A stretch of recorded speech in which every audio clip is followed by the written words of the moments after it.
রাসূল সাল্লাল্লাহু আলাইহি সাল্লামের মোট কতজন সন্তান ছিল? রাসূল সাল্লাল্লাহু আলাইহি সাল্লামের ছেলে ছিল 4 জন আর মেয়ে ছিল 4 জন।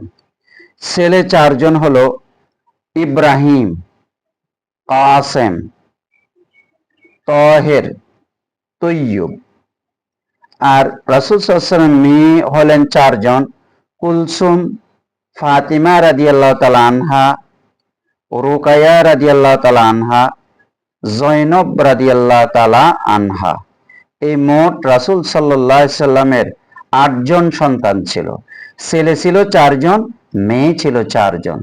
মোট 8 জন সন্তান রাসূলের এই পৃথিবীতে এসেছিল। কিন্তু রাসূল সাল্লাল্লাহু আলাইহি ওয়াসাল্লামের ছেলে সবচেয়ে বেশি যিনি হায়াত পেয়েছেন তিনি হচ্ছে ইব্রাহিম। তিনি হাদিসের মধ্যে এসেছে যে তিনি 16 মাস হায়াত পেয়েছেন।